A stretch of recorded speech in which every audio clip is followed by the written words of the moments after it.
Hello, good morning, very warm welcome to everyone this Friday. So my name is Matthew. I'm part of the team at Onepoint Consulting, and welcome to the Onepoint Oneness session today. For those of you that are new here, the idea is that we've been running these meditation sessions for actually 11 weeks now. Wow, time flies. And the idea came about because a lot of us at Onepoint Consulting have had a regular practice of daily meditation for a long time, and we all take a lot of benefit from it. And the idea came that it would be nice to share insights about meditation and give an experience of meditation to a wider audience. And so we started this initiative, as I said, around 3 months ago. So warm welcome to everybody, and if you've been before, welcome back. And today, very happy to announce Margaret Barron, who's going to be running today's session. Margaret, if you could join us on video, that would be great. And today's topic is from resistance to acceptance. And Margaret has been studying Raja Yoga meditation for over 27 years, which has supported change in all areas of her life. She has a particular interest in how transformative thinking and personal practice work together to make spirituality practical for everyday living. Margaret has a degree in adult education and training and works as an empowered living consultant. So very warm welcome to you, Margaret. Thank you. I'll hand over to you. Okay, thank you. Thank you for the nice introduction, Matthew. Really appreciate that. So I think it's a really great topic, from resistance to acceptance. And I think we're all on that journey, somewhere on that journey. And it really is very practical. It's about day-to-day living. And I think we all find ourselves sometimes resisting a situation or a particular task or even a particular person. And you know, there is a journey involved in that, and I feel that resistance is when it comes, it's actually giving me a lot of information about myself. So it might be of a situation, maybe there's a situation at work or at home, and I'm getting feelings about it, uncomfortable feelings about it. I feel it's not right, it should be another way, people should be approaching that situation differently. And so the resistance is with me, you know, it's not really with the situation. It's just that I'm not happy with the situation, or I'm not liking the situation, or the situation ultimately doesn't suit me. And so there's a kind of resistance that comes up.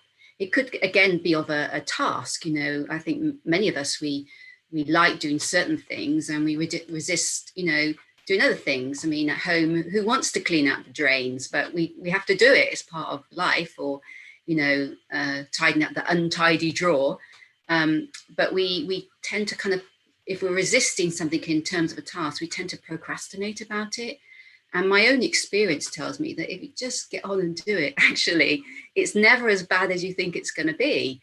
And then when we come to the context of people, it might be their vibe that we resist, or it might be their behavior that we resist, or the way that they say things. And it's almost like when we're in resistance to a person, it's like they don't suit us. They don't fit into our norm. They don't fit into the way we feel people should behave, or they don't fit in to the way I was brought up, or they don't fit into my culture. And ultimately, the whole thing about resistance is really, it's our own ego, and it's that I'm uncomfortable with myself in that situation. And so moving to acceptance, and acceptance is such a beautiful feeling. It keeps you inside with yourself, rather than being outside with the situation, the task, the person. It keeps you inside with yourself, and you start to feel these really lovely feelings of contentment and calmness. And so acceptance doesn't necessarily mean that you have to agree with the situation or the person, and it's definitely not about becoming the doormat either, but it just is about being in a kind of neutral space to what is happening, so that you can in a way, buy time to how you respond. And I guess if we used an analogy, it's a bit like the neutral of a car. If you're, driving a manual car, that when you go into that neutral, then you can go in all the different, you can go to all the different gears. And it's acceptance is a similar thing. It's like it puts you into a neutral where you're accepting what actually is happening, and you're not thinking it should be another way or I wish it was another way, but you are actually accepting as things unfold. And that acceptance allows you to stay peaceful and calm and contented, and then think about what would be the best response to this situation, or what would be the best way of responding to this person, or what would be the best way of, or what do I need to experience when I'm doing this task? I mean, I really feel that if we have good feelings inside, it doesn't really matter what task we're doing. But if we're projecting all our, wanting our satisfaction from a task, then if that task isn't nice or isn't, then we get feelings about it. But if we're already feeling okay inside, then, and our okayness is not based on a task, then we can do any task. But if our okayness is based on a task, then we have all sorts of problems, because some tasks are nicer than others. And then we kind of fluctuate with the task. Same with the person. If we're already content inside, then it really doesn't matter what other people's behavior is like. But if we're not okay inside, then that person's behavior will become all important, because they end up determining what I feel. And acceptance just allows us to, in a way, feel what we want to feel and be who we want to be, and then respond in the best way. And I think also acceptance buys us some time, because situations arise, especially in relationships with others. And, acceptance allows me to be okay with what is. Doesn't mean I don't address the situation, but I don't go into reactive behavior.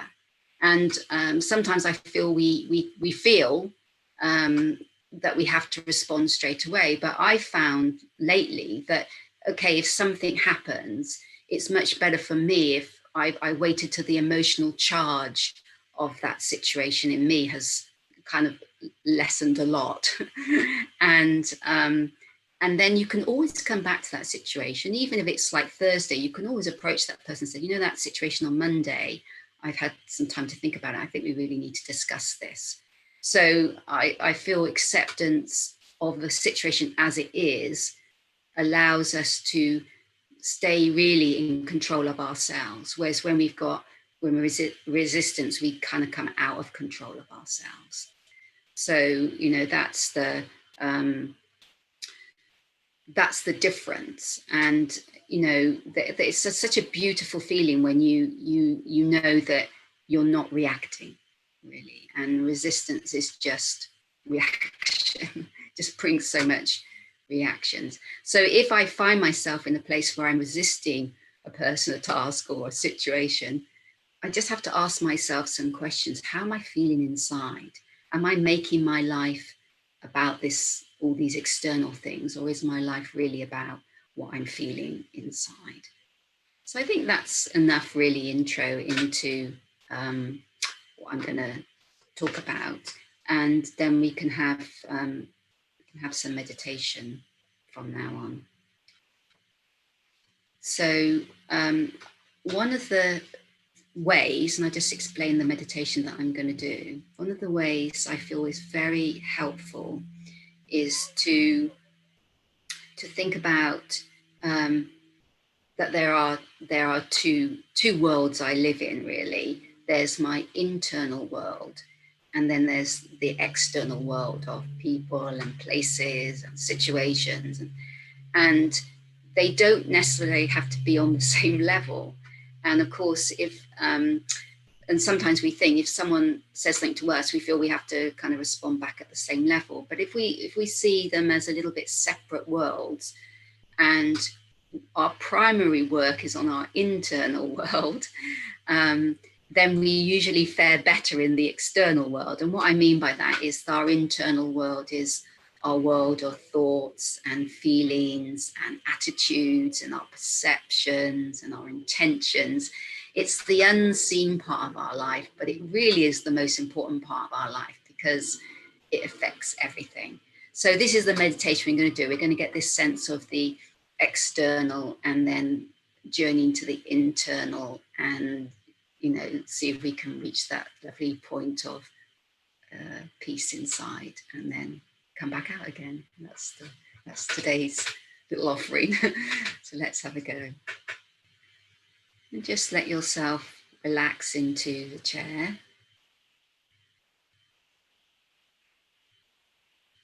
And when we start meditation, it's very important just to check the body that is relaxed.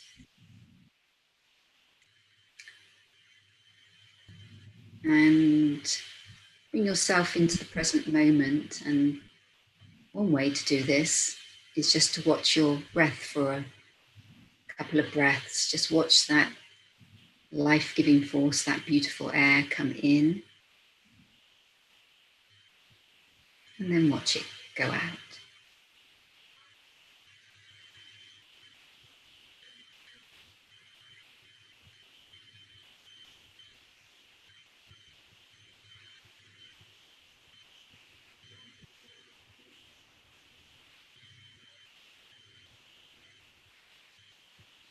And then starting with the external, just be aware of the noises around you. Maybe you can hear noises outside the room that you're in. Maybe the hum of traffic, voices, if you're lucky, birds singing.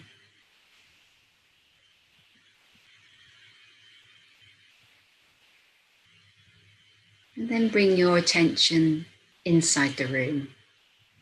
Just be aware of the noises inside the room. It could be a tick of a clock, the hum of the computer. All these noises are present, so we can use them to help ourselves come into the present moment. Now let's take a little step inside. And we're going to go inside our own mind. And draw a circle around yourself, an imaginary circle. And everything outside that circle is the external world. Now we're going to look at our mind, which is the internal world.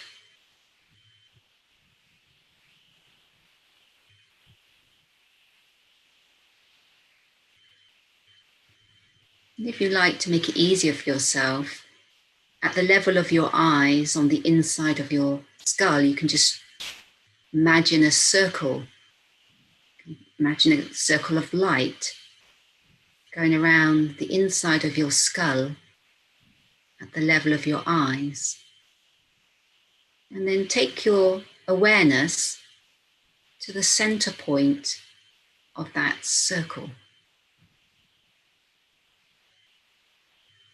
And imagine at that center point there is a little point. And we can call it the center point. And as we focus on that center point, it allows us to center ourselves inside. And then we can get a sense of the world is on the outside, and our attention, our focus is on the inside. And this allows us to get a real sense of the difference. People, places, situations, even the task is on the outside. And I will use my body to perform that task. I will use my senses to interact with others. But I am focused at my own center point. And when I focus in this way at the center point, I will start to notice that my thoughts start to slow down. And maybe there's even some space between the thoughts. One thought ends, and there's some space before the next thought. And for this exercise, let's become more aware of the space. Let's imagine that the space is really important and the thoughts are insignificant. So focus on that space. And as we focus on that space holds our own natural stillness, holds our peace. There's a natural calmness there.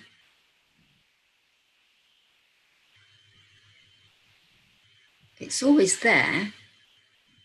This feeling of calmness and peace is always there. It's just that we're never focused on it.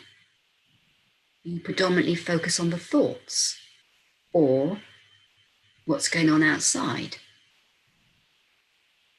But if we give attention and make the space our priority, it's almost like we sit in the space. We sit in our own space of calmness.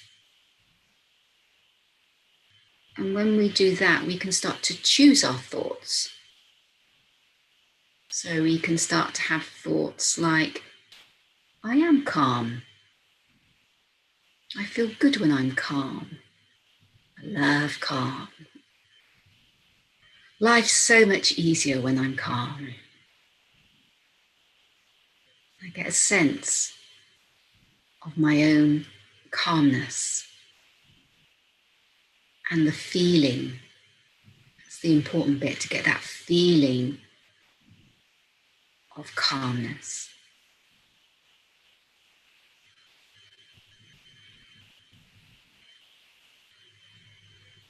I think sometimes we all underestimate how beautiful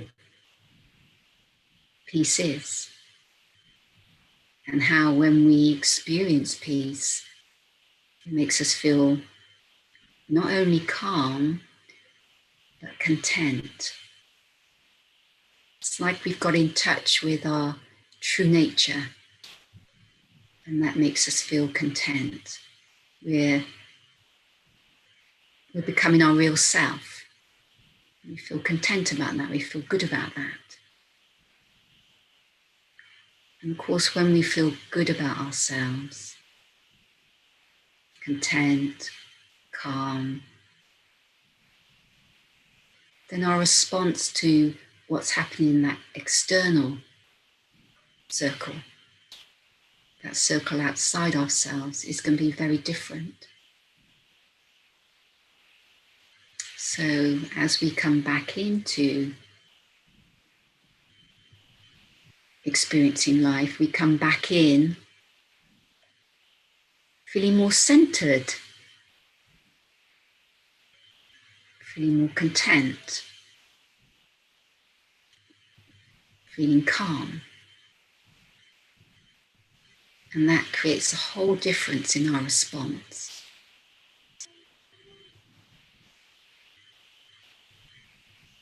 It allows us to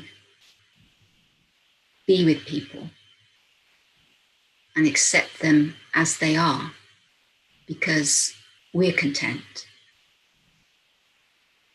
If I'm not content inside, then I will want someone else to be a certain way so that I feel okay. I will want situations to go my way so that I feel okay. But if I've already made myself feel okay by going on this inner journey, if I'm already okay, And I don't need a person to make me feel okay. And I don't need a situation to make me feel okay. I'm already okay. And when I'm already okay inside, this allows for great creativity in my response, because then my response becomes about what would be the best outcome for everyone, what would be the win-win for everyone. When I'm not feeling okay inside, then I'll want the situation to go my way so I feel okay. But when I feel okay already, then it will be looking at how does everyone feel okay? What would be the best for everyone in this situation? So when we come from resistance, which is predominantly based on thinking and the feelings that come after thinking, then we want things to be different. When we're feeling calm, peaceful, okay inside, we're enjoying those feelings, then it's much more easy to go with the flow of life, taking each situation as it comes, thinking about the best response. Sometimes maybe the best response is to say nothing, do nothing, and let things, happen in their own time. But sometimes we do need to address situations. But if I'm feeling okay inside, then the way I say it, my tone of voice in how I say it, I'll be able to keep respect for the other, be able to keep my own self-respect. Then the outcome of situations ultimately are quite different if I'm coming from inner acceptance and acceptance of what is, rather than resistance, which is I'm all upset inside, my thoughts and feelings are jumping everywhere, I'm thinking it should be different, and angst, I'm stressed.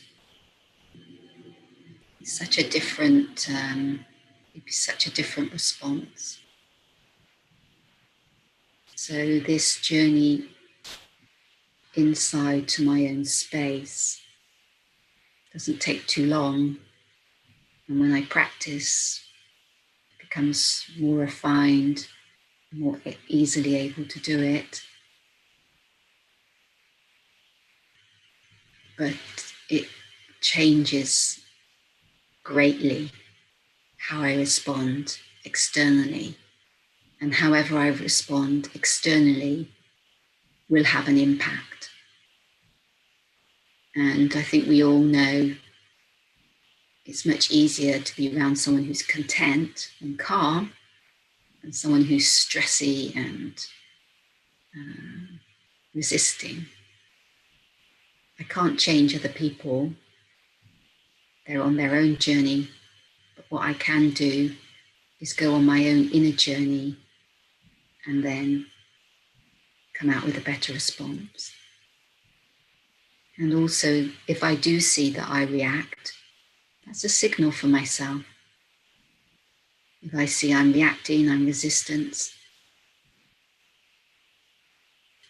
that gives me a signal that I've lost touch with my center point.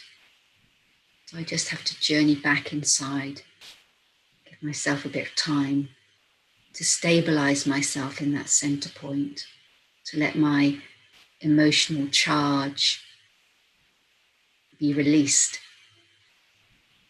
and then come back into the situation, back into interaction with the other person, but from a different space inside.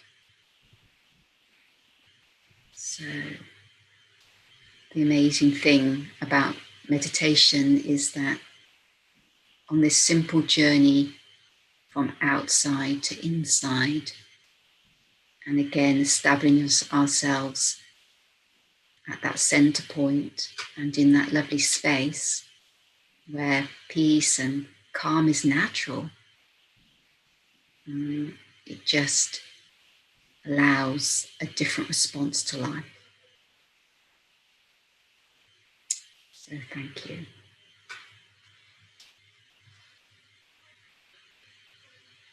Great, thank you, Margaret. That was really lovely. So there were so many rich examples in the meditation as well. It was really useful. One of the things that stood out to me was when you were talking about acceptance. You could see it's something that you experience yourself. And then when you're talking about resistance, it's like not so much. It's almost like something you've left behind, or should I say, largely left behind. We're all on a journey. I'll speak for myself.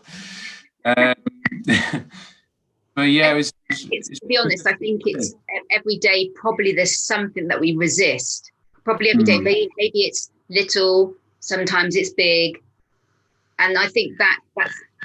I don't see that as a kind of like a bad. It just gives us more information about ourselves, and maybe how much am I really touching that center point of myself, that beautiful place, that everyone has got. It's not like some have got it and some haven't got it. Everyone's got it. It's just that our thoughts are so often about the external, and we get caught up in our thoughts and not experiencing the space, Yeah, this is one point that stood out.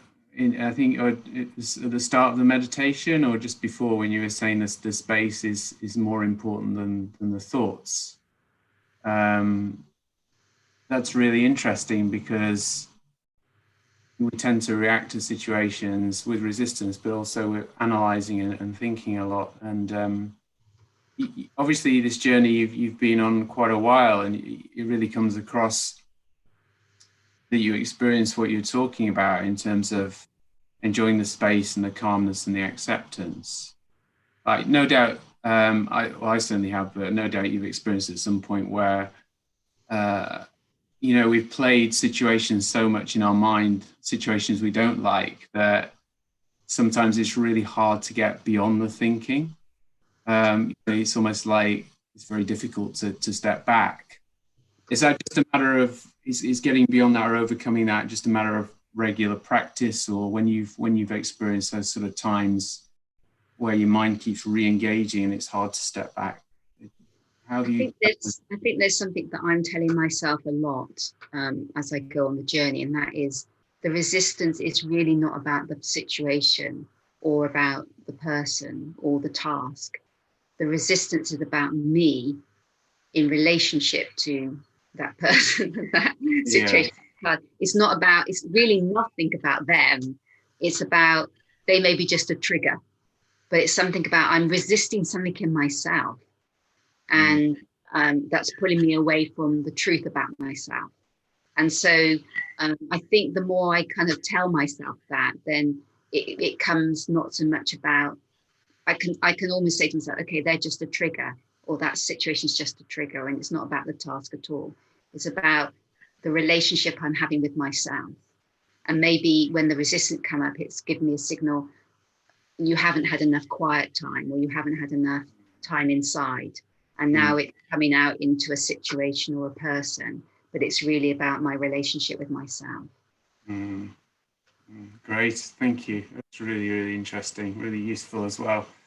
So great, half an hour goes like that, doesn't it? So here we are. And so thanks so much, Margaret, for that session. It was wonderful.